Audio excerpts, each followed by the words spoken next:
নমস্কার বন্ধুরা, কেমন আছেন সবাই? গল্প যেখানে সত্যি চ্যানেলের আরো একটি নতুন গল্পে আবারও আপনাদের সকলকে স্বাগত জানাই। ইতিমধ্যেই বহু মানুষ আবারও যুক্ত হয়ে চলেছেন আমাদের চ্যানেলে। আমরা অত্যন্ত আনন্দিত এবং সবাইকে অভিনন্দন জানাই আমাদের চ্যানেলের তরফ থেকে। আমরা চেষ্টা করি প্রতিদিনই একটা করে গল্প পোস্ট করার, হয়তো কোনো দিন পারি না। তাই যদি আমাদের চ্যানেলে নতুন হন তাহলে অবশ্যই চ্যানেলটিকে সাবস্ক্রাইব করে একটু পাশে থাকার অনুরোধ রাখলাম। আর অবশ্যই বেল আইকনটিকে প্রেস করে নেবেন যাতে পরবর্তী গল্প খুব তাড়াতাড়ি আপনাদের কাছে পৌঁছে যেতে পারে তার জন্য। আর যদি আমাদের ইনফরমেশন ভালো লাগে তাহলে একটু কাছের মানুষদের সাথে শেয়ার করবেন আমাদের গল্পগুলো। একটি দামি বেনারসি সিল্কের শাড়িতে জমকালো সাজে ভারী সোনা ও হীরের গহনায় সজ্জিত এক সুন্দরী নারী একটি বিশাল ঘরে একা দাঁড়িয়ে আছেন। তিনি জানালার গ্রিল ধরে বাইরের জগতের দিকে শূন্য দৃষ্টিতে তাকিয়ে আছেন। তিনি বিষণ্ণতা ও নিঃসঙ্গতার প্রতিমূর্তি এবং তার অভিব্যক্তিপূর্ণ চোখ তার হতাশা প্রকাশ করছে। ঠিক তখনই পটভূমিতে একটি গান বেজে ওঠে এবং তার চোখ সীতাপতির মানে সৌমিত্র চট্টোপাধ্যায়ের ছায়ামূর্তি অনুসরণ করে, যিনি পারিপার্শ্বিক জগতের প্রতি উদাসীন হয়ে গাইছেন, খিড়কি থেকে সিংহদুয়ার এই তোমাদের পৃথিবী, এর বাইরে জগৎ আছে তোমরা মানো না, তোমাদের কোনটা হাসি কোনটা ব্যথা, কোনটা প্রলাপ কোনটা কথা, তোমরা নিজেই জানো না। নারীটি তার মুখের অভিব্যক্তির মাধ্যমে নীরবে এই করুণ রস প্রকাশ করেন। 1972 সালে ছবিটি সুপার ডুপার হিট হয়েছিল এবং এর নারী প্রধান চরিত্রে ছিলেন আরতি ভট্টাচার্য, একজন প্রতিভাবান তরুণী অভিনেত্রী, যিনি আহ, এই ছবি মানে স্ত্রীতে মৃন্ময়ীর চরিত্রে তার অনবদ্য অভিনয়ের জন্য প্রশংসিত হয়েছিলেন। বিমল মিত্রের উপন্যাস অবলম্বনে এবং সলিল দত্ত পরিচালিত এই ছবিটি তৎকালীন জমিদারদের ক্ষয়িষ্ণুতার প্রতি একটি প্রেমময় স্তুতি। জমিদার মাধব দত্তের চরিত্রে উত্তম কুমার তার গতানুগতিক রোমান্টিক নায়কের ভাবমূর্তি থেকে বেরিয়ে এসে চরিত্রে ধূসর ও অন্ধকার দিক ফুটিয়ে তুলে একজন অসাধারণ অভিনেতা হিসেবে আবির্ভূত হন। অপর প্রধান চরিত্রে সৌমিত্র চট্টোপাধ্যায় সমান তীব্র সীতাপতির ভূমিকায় অভিনয় করেন, যিনি তার প্রাক্তন প্রেমিকা মৃন্ময়ীর সঙ্গে বিবাহ বহির্ভূত সম্পর্কে জড়িয়ে পড়েন, যিনি এখন তার নিয়োগকর্তা অর্থাৎ জমিদারের স্ত্রী। সেই সময় নিজেদের কর্মজীবনের শীর্ষে থাকা এই দুই দিকপাল অভিনেতার মাঝে নবাগতা আরতি ভট্টাচার্য নিজের জায়গা ধরে রেখেছিলেন। অভিনয়ের ব্যাপক পরিসরের জন্য তিনি ব্যাপক প্রশংসাও লাভ করেন। তিনি যেভাবে বিভিন্ন ধরনের আবেগ ফুটিয়ে তুলেছিলেন তা সমালোচক ও সাধারণ দর্শক উভয়ের দ্বারাই প্রশংসিত হয়। এক নতুন তারকার জন্ম হলো তখন। 1971 সালে আরতি প্রথমবার ক্যামেরার সামনে আসেন, যখন তিনি রেওয়াজ নামক একটি হিন্দি ছবিতে প্রধান চরিত্রে অভিনয়ের জন্য নির্বাচিত হন।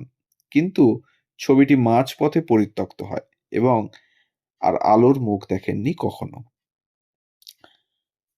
1972 সালে মৃণাল সেন তার ছবি এক আধুরি কাহানির জন্য তাকে নির্বাচন করেন। একই বছরে পিকনিক নামে আরও একটি ছবি মুক্তি পায় এবং তিনি তার সতেজ চেহারা ও কৃত্রিমত মুক্ত অভিনয় শৈলী দিয়ে চলচ্চিত্র দর্শকদের মন জয় করে নেন। তিনি বাংলা চলচ্চিত্র জগতে নিজের একটি স্বতন্ত্র পরিচয় তৈরি করেন এবং পুরো 70-এর দশকে জুড়ে রাজত্ব করেন।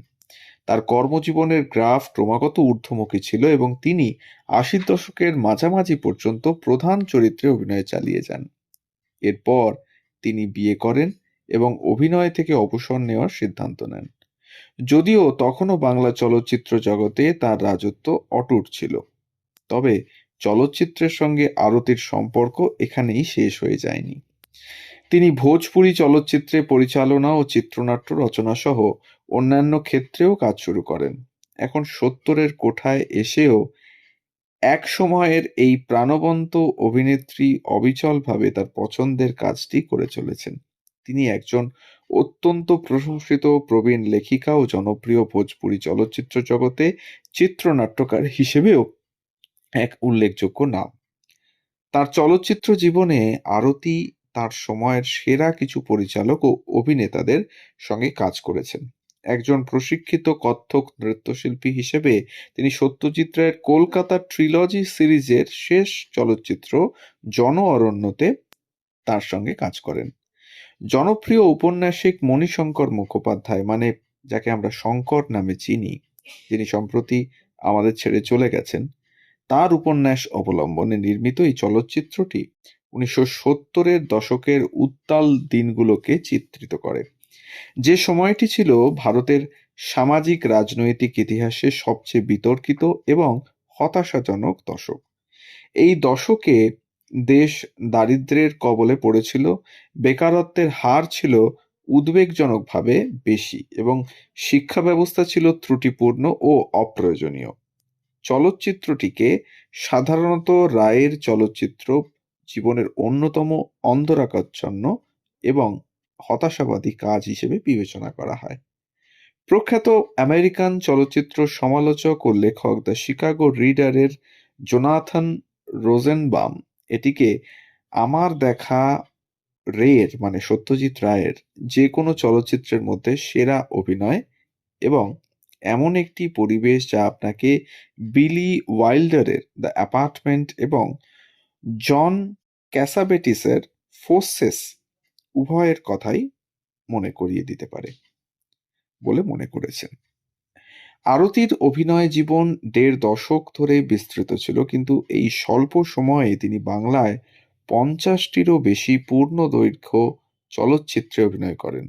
বিভিন্ন চলচ্চিত্রে তার অনবদ্য অভিনয়ের জন্য তিনি বহুবার মনোনীত হন এবং আমি, সে ও সখা ১৯৭৬ সালে চলচ্চিত্রের জন্য মর্যাদাপূর্ণ বেঙ্গল ফিল্ম জার্নালিস্টস অ্যাসোসিয়েশন শ্রেষ্ঠ পার্শ্ব অভিনেত্রী পুরস্কারও লাভ করেন। সত্যজিৎ রায় ঘরে বাইরে ছবিতে একটি গুরুত্বপূর্ণ চরিত্রে অভিনয়ের প্রস্তাব নিয়ে আরতির কাছে আবার গিয়েছিলেন। রবীন্দ্রনাথ ঠাকুরের অন্যতম শ্রেষ্ঠ কাজ হিসেবে বিবেচিত এই চলচ্চিত্রটির প্রেক্ষাপট হল ১৯০৫ সালে লর্ড কার্জনের বঙ্গভঙ্গের ঘোষণার পর সংগঠিত কুখ্যাত সাম্প্রদায়িক দাঙ্গা। তবে একটি শর্ত পূরণের বাধ্যবাধকতার কারণে তাকে এই লোভনীয় প্রস্তাবটি ফিরিয়ে দিতে হয়েছিল। তাকে নিখিলেশ চৌধুরীর বিধবা ভাবির চরিত্রে অভিনয়ের প্রস্তাব দেওয়া হয়েছিল, যে চরিত্রের জন্য তাকে মাথা মুন্ডন করতে হতো, কিন্তু সেই সময়ে তিনি আরও ৫টি বাণিজ্যিক ছবির শুটিং করছিলেন, যার মধ্যে ২টি ছিল উত্তম কুমারের সঙ্গে। তিনি এই ঝুঁকি নিতে পারেননি এবং একটি পরচুলা ব্যবহারের জন্য সত্যজিৎ রায়ের অনুমতি চেয়েছিলেন, কিন্তু তার প্রস্তাব প্রত্যাখ্যান করা হয়, তাই তাকে এই সুযোগটি ছেড়ে দিতে হয়েছিল। পরিহাসের বিষয় হল, সত্যজিৎ রায় শেষ পর্যন্ত আরতির অভিনীত চরিত্রটির জন্য টাক মাথা না দেখানোর সিদ্ধান্ত নেন। পরিবর্তে চরিত্রটির চুল ছোট করে ছাঁটা হয় এবং ভূমিকাটি গোপা আইচকে দেওয়া হয়। আরতি ১৯৫১ সালের ৮ই নভেম্বর জামশেদপুরে জন্মগ্রহণ করেন। ছোটবেলা থেকেই তিনি একজন চিকিৎসক হতে চেয়েছিলেন, কিন্তু ভাগ্য তার জন্য অন্য এক সুবিশাল পরিকল্পনা করে রেখেছিল। DM Madan girls high school থেকে ম্যাট্রিকুলেশন পাশ করার পর তিনি জামশেদপুর উইমেন্স কলেজে ভর্তি হন, কিন্তু পড়াশোনা শেষ করতে পারেননি। স্কুল জীবন থেকেই তিনি একজন খুব ভালো মঞ্চাভিনেত্রী ছিলেন এবং তার অভিনয়ের জন্য বেশ কয়েকটি পুরস্কার ও সম্মাননাও লাভ করেন। কলেজে পড়ার সময় জামশেদপুরে একটি নাটকের মঞ্চে অভিনেতা সত্য বন্দ্যোপাধ্যায়ের সঙ্গে এক আকস্মিক সাক্ষাৎ তার ভাগ্য বদলে দেয়। সত্য বন্দ্যোপাধ্যায় তাকে কলকাতায় এসে একজন পেশাদার নাট্যশিল্পী হিসেবে কাজ করার জন্য আমন্ত্রণ জানান। আরতির ভাগ্য পরীক্ষা করার সিদ্ধান্ত নেন এবং তার মায়ের সঙ্গে শহরে এসে পৌঁছান। তিনি নহবত নাটকের মাধ্যমে নাট্যশিল্পী হিসেবে তার অভিনয় জীবন শুরু করেন। শুরুতে আরতি কথ্য বাংলায় খুব একটা সাবলীল ছিলেন না এবং তার কথাবার্তায় হিন্দি ও ইংরেজি শব্দ ও বাক্যাংশের মিশ্রণও থাকত। এই সমস্যা সমাধানের জন্য সত্য বন্দ্যোপাধ্যায় প্রবীণ অভিনেত্রী সাবিত্রী চট্টোপাধ্যায়ের সাহায্য চেয়েছিলেন। সাবিত্রী চট্টোপাধ্যায় আরতিকে নিজের তত্ত্বাবধানে নিয়ে প্রশিক্ষণ দিতে লাগলেন। শীঘ্রই আরতির ভাষাগত দক্ষতার উন্নতি ঘটল এবং সে সঠিক উচ্চারণ রপ্ত করে অনর্গল বাংলায় সংলাপ পড়তে শুরু করলেন। সত্য বন্দ্যোপাধ্যায়ের নহবত নাটকটি রচনা ও পরিচালনা করেছিলেন, যা উত্তর কলকাতার কর্নওয়ালিস স্ট্রিটের একটি বিশিষ্ট নাট্যশালা রংমহলে মঞ্চস্থ হতো, যা সেই সময়ে পেশাদার নাট্যজগতের কেন্দ্রও ছিল। কেয়ার প্রধান চরিত্রে আরতি ছিলেন অনবদ্য এবং সমালোচকেরা তার অভিনয়ের ভূয়সী প্রশংসাও করেন। নাটকটির জনপ্রিয়তা ছিল অভূতপূর্ব এবং এটি তাকে তারকা খ্যাতির শিখরে পৌঁছে দেয়। তার খ্যাতি ও সাফল্য তার জন্য নতুন দিগন্ত উন্মোচন করে এবং তিনি সেলুলয়েডের পবিত্র জগতে প্রবেশ করেন।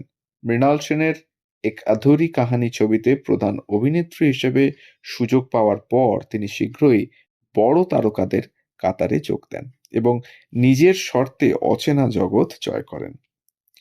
উত্তম কুমার, সৌমিত্র চট্টোপাধ্যায় এবং অনিল চট্টোপাধ্যায়ের মতো তাঁর সময়ের সেরা অভিনেতা এবং সুপারস্টারদের সঙ্গে কাজ করে তিনি নিজের যোগ্যতা প্রমাণ করেন এবং জনপ্রিয়তার শীর্ষে আরোহণ করতে থাকেন। স্ত্রী, প্রেয়সী, ছায়া ও সখা, আমি, পিকনিক, প্রেমের ফাঁদে, গোলাপ বউ, জব চার্নকের বিবি, হারমোনিয়াম, আনন্দমেলা, হারানো প্রাপ্তি, নিরুদ্দেশ, সূর্য তৃষ্ণা এবং আরও অনেক কিছুর জন্য তিনি পরিচিত। 1976 সালে তিনি আনন্দমেলা চলচ্চিত্রে প্লেব্যাকও করেন। তার কেরিয়ারের প্রথম দিকে থাকা অবস্থায় আরতি ভোজপুরি চলচ্চিত্র অভিনেতা এবং রাজনীতিবিদ কুনাল কাপুরকে বিয়ে করেন এবং তার অভিনয় কেরিয়ারকে বিদায় জানান।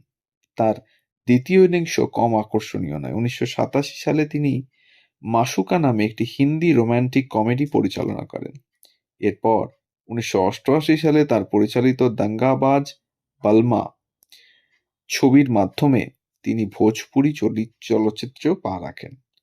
তিনি চিত্রনাট্যকার হিসেবেও নিজের কাজের পরিধি বাড়িয়েছিলেন এবং বেশ কয়েকটি সুপারহিট ভোজপুরি ছবির চিত্রনাট্য লেখার কৃতিত্ব অর্জন করেছিলেন। তার ছেলে আকাশ সিং ও তার বাবা মায়ের পদাঙ্ক অনুসরণ করে বলিউডের অভিনয় জগতে যোগ দিয়েছেন। তার অভিষেক ছবি ব্লাডি ইশক এর চিত্রনাট্য লিখেছেন আরতি এবং এই অ্যাকশন থ্রিলার ছবিটির মাধ্যমে এই প্রতিভাবান সত্তরোর্ধ্ব নারীর জীবনচক্র পূর্ণতা পেয়েছে।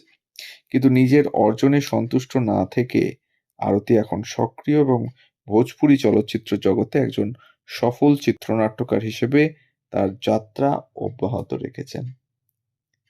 তো বন্ধুরা, এই ছিল একজন স্বনামধন্য অভিনেত্রীর গল্প, যার বিস্তৃতি টলিউড থেকে ভোজপুরি সিনেমা সেখানেও। তাই এই ধরনের গল্প আরও পেতে আমাদের চ্যানেলটিকে সাবস্ক্রাইব করুন আর বেল আইকনটিকে প্রেস করে রাখুন, যাতে পরবর্তী গল্প খুব তাড়াতাড়ি আপনাদের কাছে পৌঁছে যায় তার জন্য। আর আমাদের ইনফরমেশন, উপস্থাপনা যদি এতটুকু ভালো লেগে থাকে তাহলে অবশ্যই চ্যানেলটিকে একটু সবার মাঝে ছড়িয়ে দিন, যাতে আমরা পৌঁছে যেতে পারি আরো অনেক মানুষের কাছে। সবাই ভালো থাকুন, সুস্থ থাকুন আর শুনতে থাকুন গল্প যেখানে সত্যি। ধন্যবাদ।